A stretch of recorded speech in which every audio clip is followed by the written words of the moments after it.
Hello, my magical subs. Well, I'm not sure what we're going to talk about because I had it all worked out. And I had some things I wanted to say on Delphi.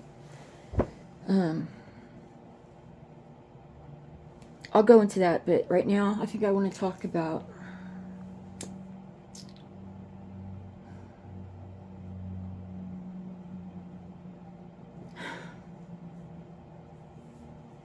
doing the right thing. I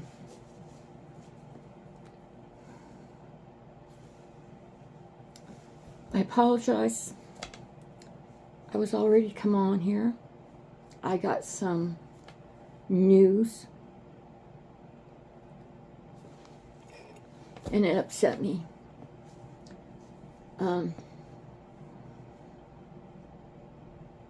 So I won't speak names, but I think I'm going to talk about it.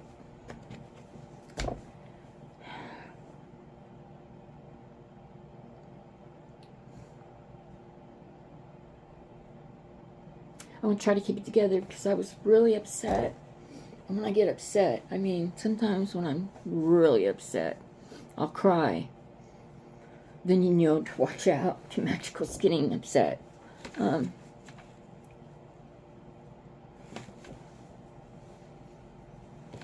You know, I know my subs. They know that I've lost 2 daughters. And Zoe's mother,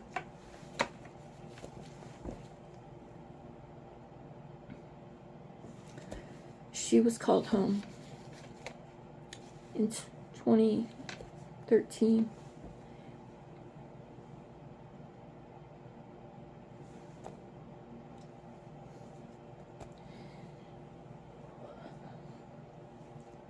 I had been taking care of my grandson even then because my daughter was struggling.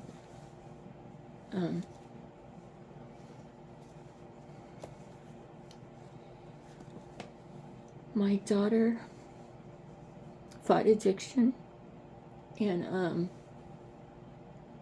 she got clean, and then she had a relapse, and it killed her.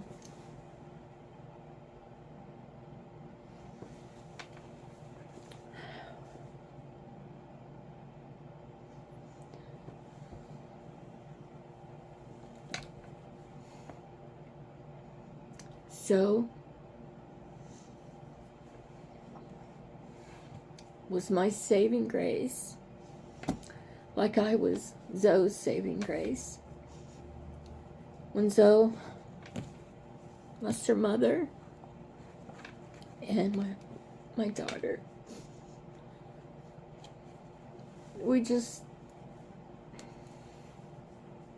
he was little.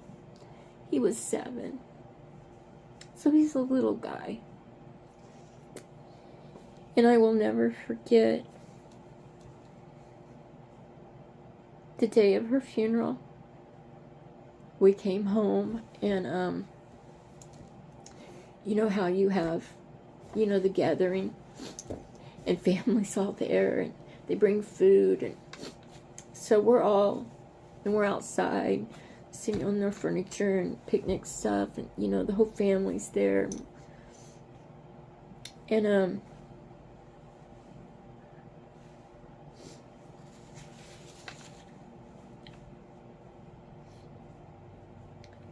that's when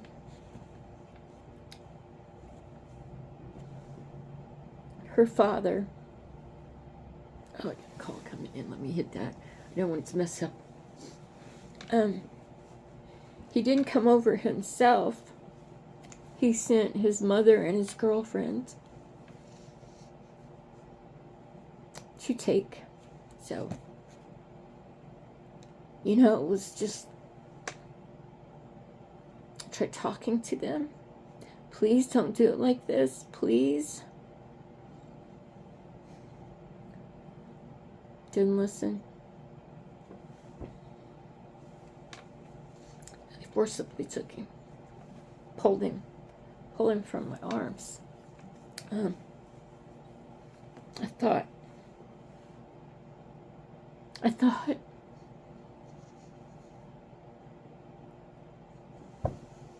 losing my 2 daughters was rough,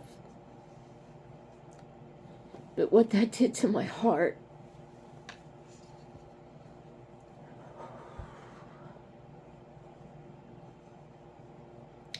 it really took me down. And what made it even worse is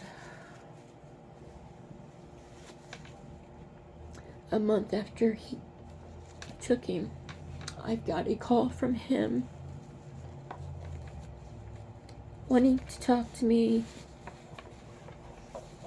wanted to know if I wanted him back.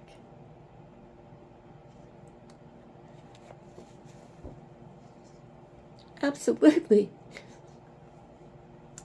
He said I'd have to come up with the money to pay for the attorney to get the guardianship papers. And I showed up the very next day. And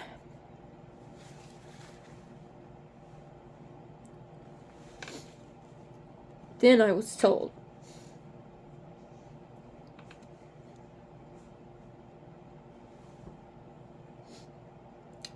he will bring him to me because he was not home. His father had put him in a facility because this little 7-year-old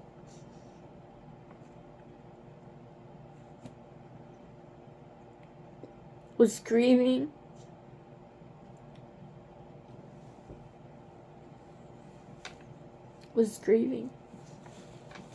for a mother.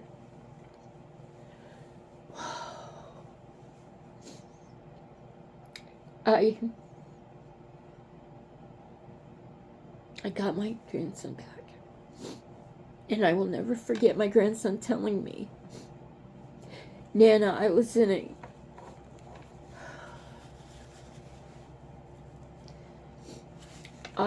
a room with a boy. And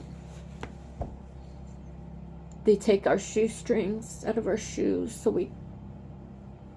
because I'm thinking, a 7-year-old little boy.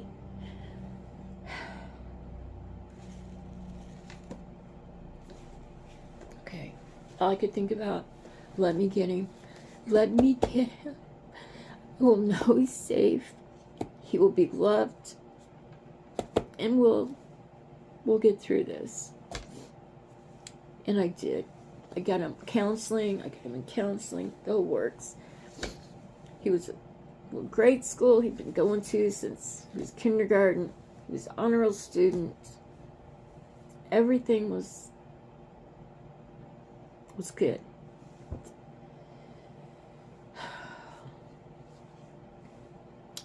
Now, I was married. Not anymore.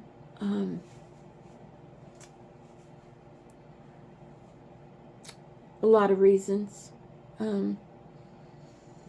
Wasn't a very nice person. Was a narcissist. And I know that word's...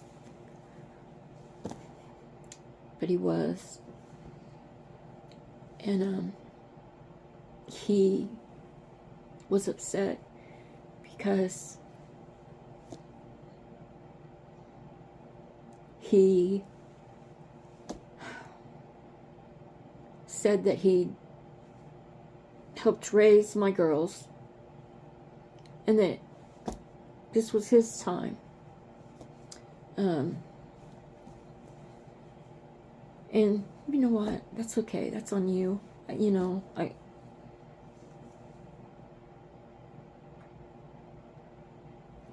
but I absolutely would never, not even for a second, think that I wasn't going to get my grandchild. And I wasn't going to do everything I could to make them succeed in life.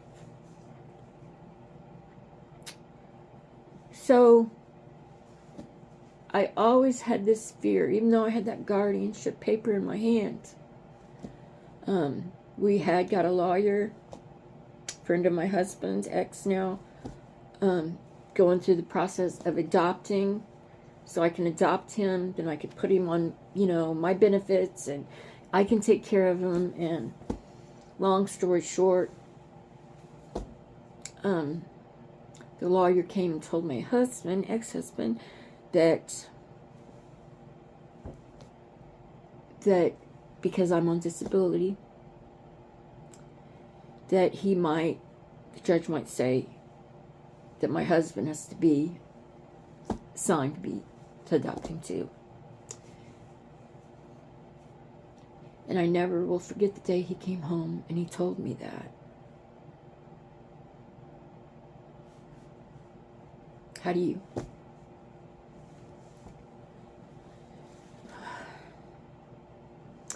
I never went after the father for child support. The biggest reason was I feared him. I feared that he would come and he would take my grandchild again.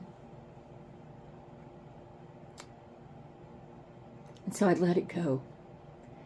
I let it go. Never did anything. Then I went through a divorce, and it was not a nice one. I was married for 26 years to a womanizer.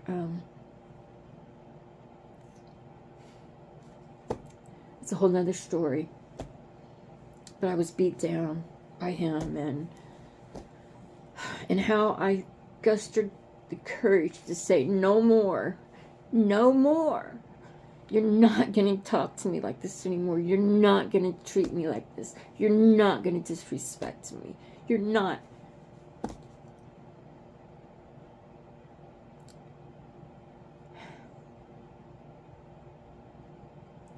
Well,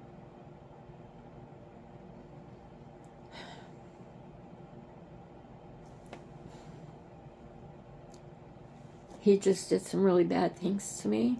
Things I can't talk about. I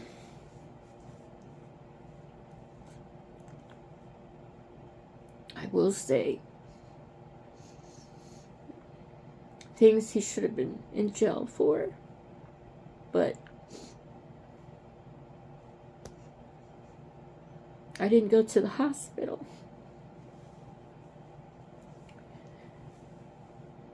And when all this happened at the very end,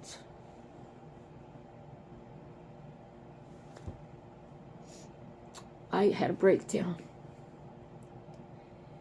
And I can tell you, I didn't have a breakdown because I was weak.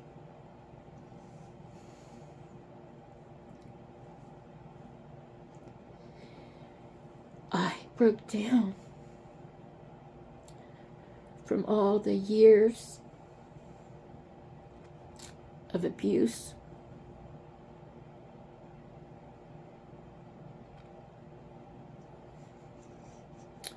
I broke down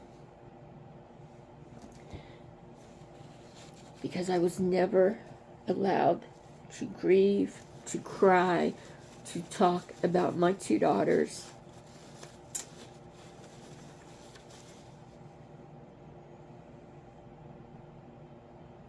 And it all just built up.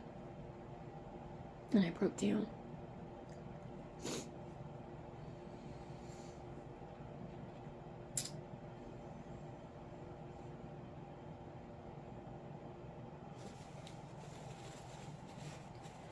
That worked even better for my ex. Because now when the police were called,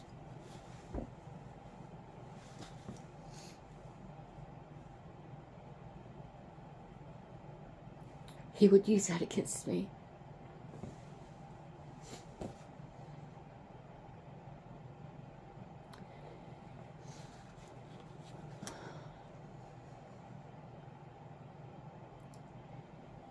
So when all this happened,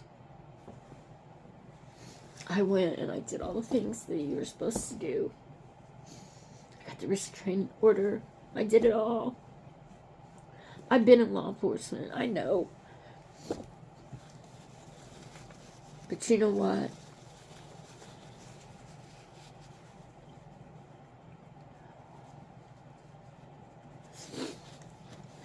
You do need to do it. But no, it's just a piece of paper. And they have to catch them. So if they don't get there before they've left,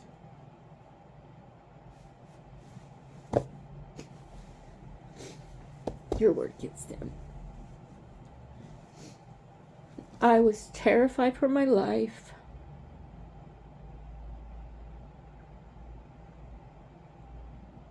So I went back to his father's. Not because it's what I wanted. To be honest,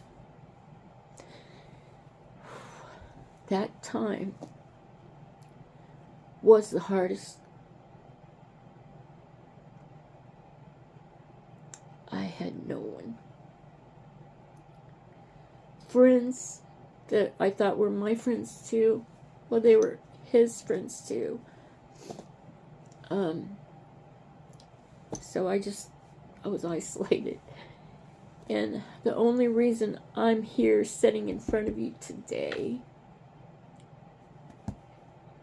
it's not because of that restraining order I got. It's because I told everybody that would listen, if something happens to me, you know where to look. I made it known.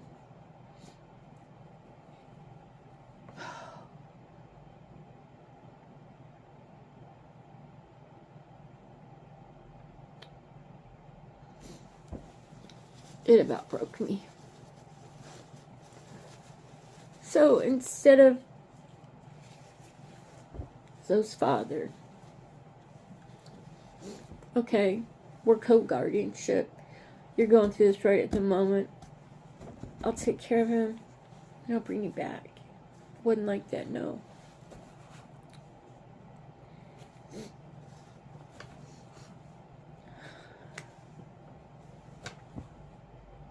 He took me back to court and he revoked my guardianship.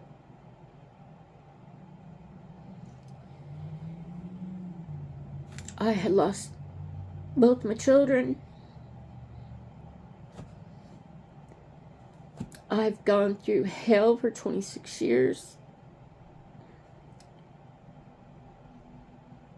Then I had to walk in there.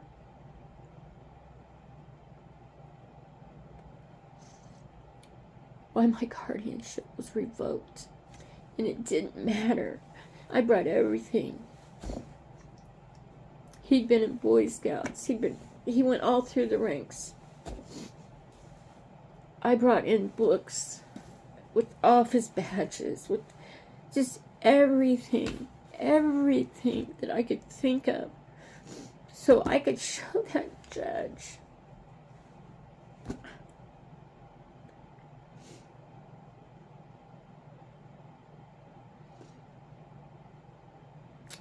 that same judge was the judge that gave me guardianship to begin with. And when he gave it to me, he said, you know, to the father, you know how expensive it is to raise a child. You are going to help. He says yes. Never helped. Never. Nothing. So when I was back in court getting it revoked, I brought that up. Didn't mean anything. It meant nothing. It meant absolutely nothing. You know, it didn't matter. I went out and got the insurance for him. You know, I made sure his teeth were taken care of. I did it all.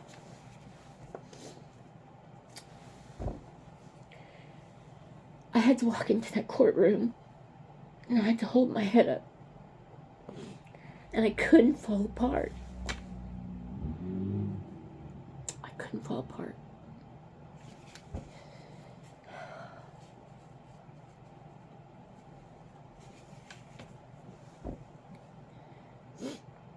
Now, while we were sitting there, this is all unfolding. That lawyer that was there that had been helping us,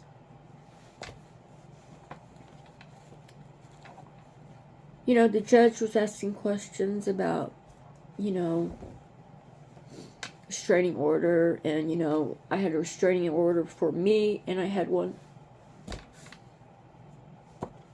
for Zoe. Then the judge, I heard the judge, he said, "Has a divorce been filed?"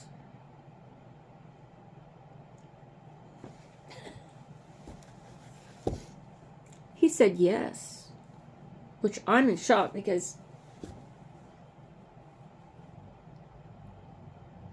I had to go to the Julian Center for Abused Women to get help.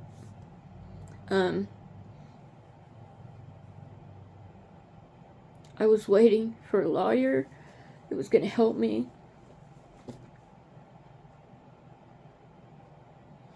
In the midst of the worst thing imaginable happening, he serves me right there. Right there.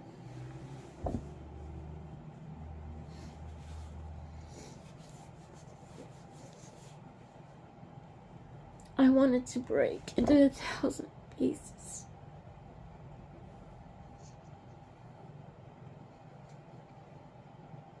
But I didn't.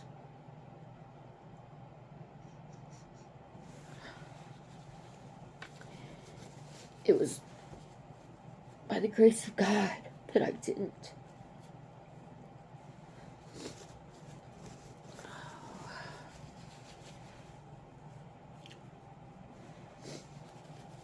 Another long story.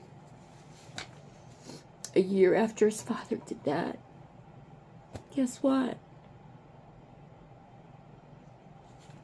A year later, would you like Zoe back? I took Zoe back. Yeah, absolutely. God, yes, I've been waiting for this day. I you know, I've prayed so hard. I prayed so hard. I would drive 4 hours, pick Zoe up, and bring you with me for the weekends. Make that drive first thing early Monday so he could stay with me Sunday night. I did that. And then that December, his father said, "You want him back?" Absolutely. God. So I got Zoe back. And, you know, I've built my life over again.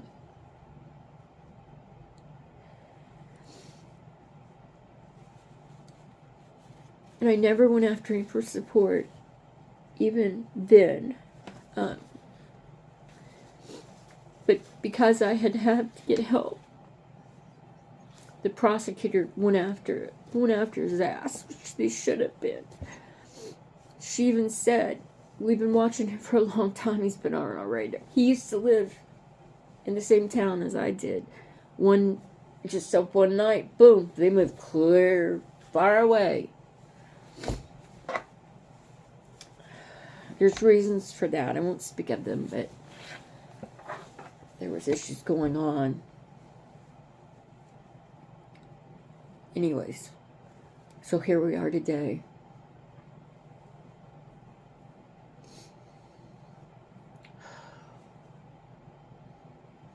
It really upset me because the day that he went to court, didn't say a word to me. I knew nothing about it. Hasn't been paying support.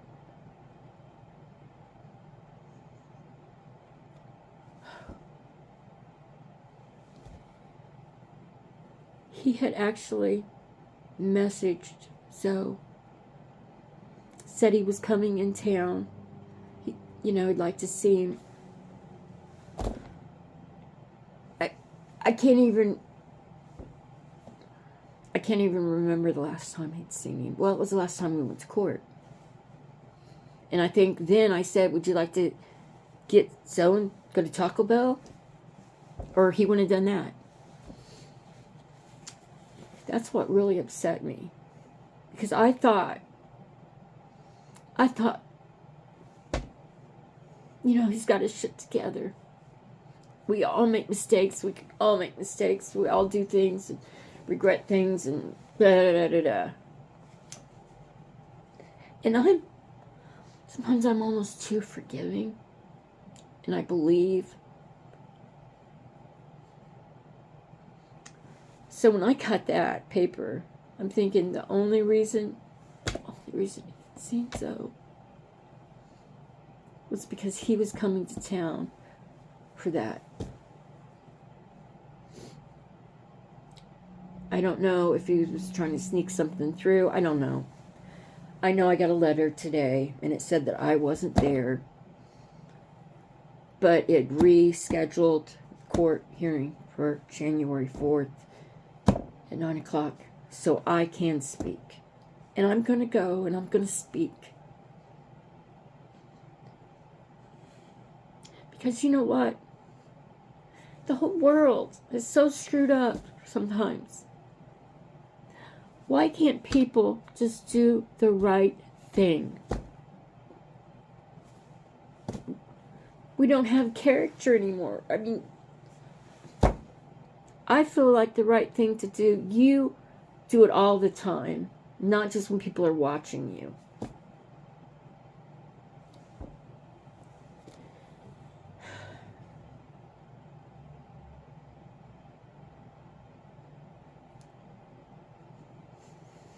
There's been so many times that I wanted to speak, and I kept my mouth closed.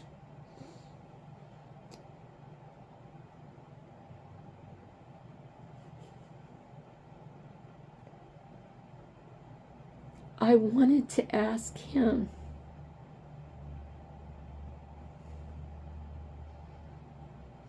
and I never did. But I wanted to say, how would you feel if somebody dumped your head in a toilet? I have so many.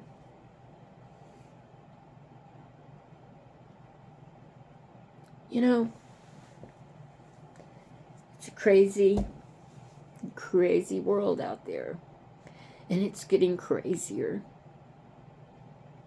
People, not all.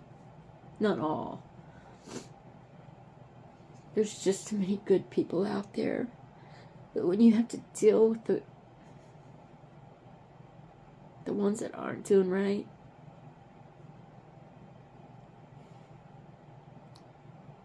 I don't know. I'm not going to. I can't anymore. I can't be quiet. I found my voice and I can't be quiet anymore. I have to speak up.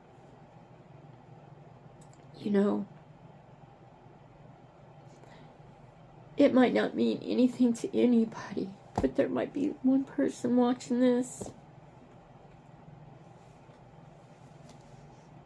And that's why I'm sharing all this. Because I want you to know you're not alone. Keep doing the right thing. Because it does matter. It matters how you treat people.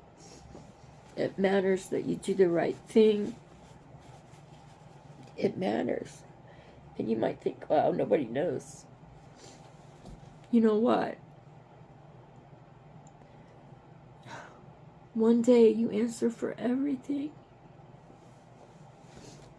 And I pray that I'm a better person.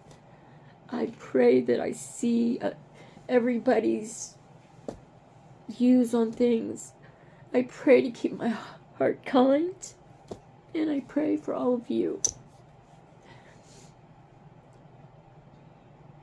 If you are here and you are my sub,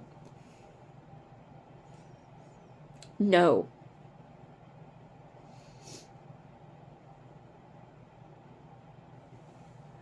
I love you.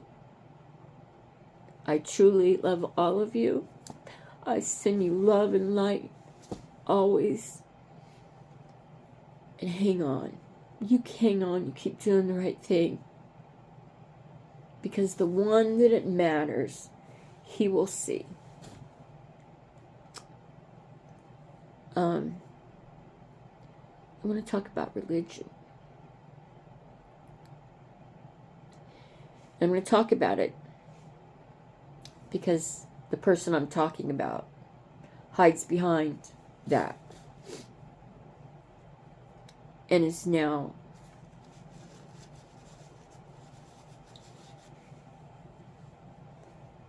preaching himself. Did not go to school, or he just, that's another story. I love God with all my heart. All my gifts come from God, no one else. I answer to him.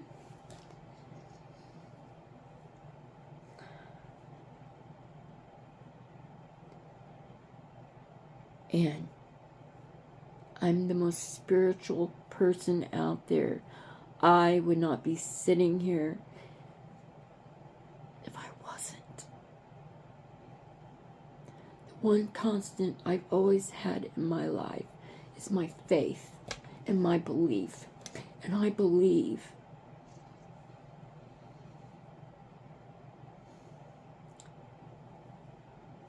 that everyone has their own relationship with God. And that's between you and God. It's too private. It's between you. Do I think that I have to walk into a church to pray? No. Do I think I have to look to someone to give me the messages from my God? No. I go right to the man himself. I don't need the middleman. And I'm not trying to be, because I think the right religion can be good. But I don't know if it's the ego that starts coming in and it makes the ones that are giving the messages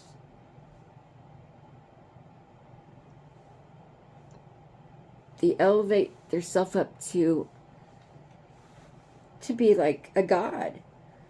You have to come here or you will not be saved. You will not get the messages. Well, I don't believe that. And I speak up for that.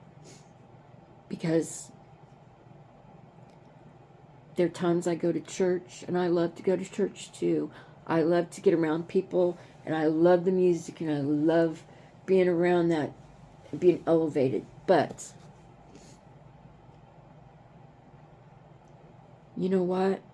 When you need God the most, that's not when you're going to go into church. When you need God the most, it's at your darkest moments.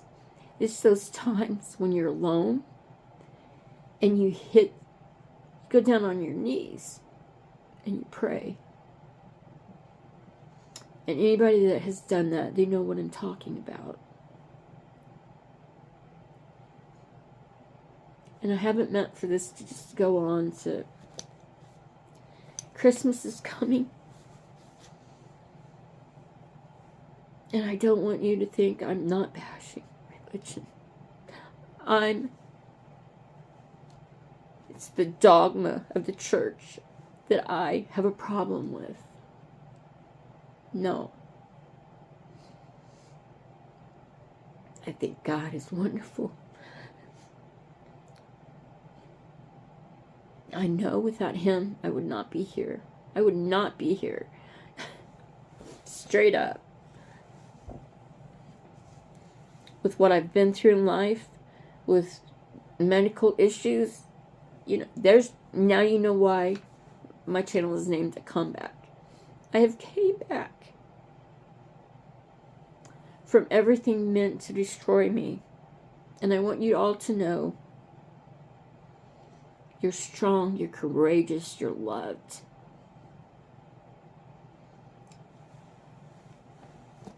And you're important and you matter.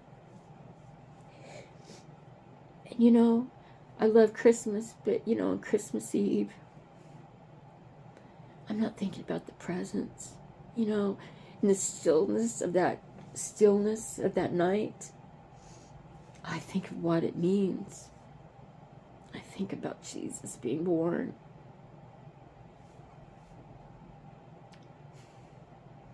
And I'm humbled. I'm humbled by all that he's done for me and the grace he's given me.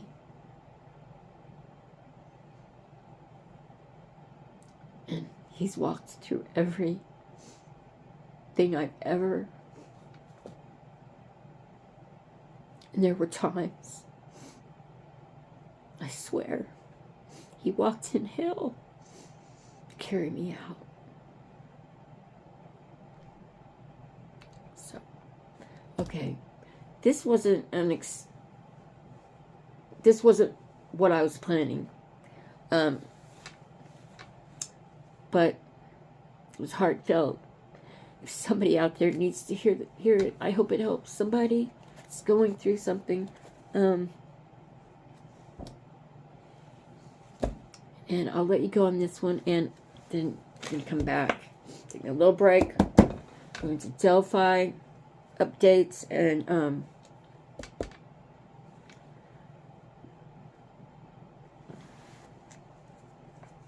see how I feel, but I have planned to go and do the reading on the Evansdale murders, the 2 little girls. I'm going to pull some cards on that, see what, Spirit will come in, and whatever I'll get from that, see how it goes. So I'll cut this one off, and I'll see you back. I love you guys. Always, I send love and light to you.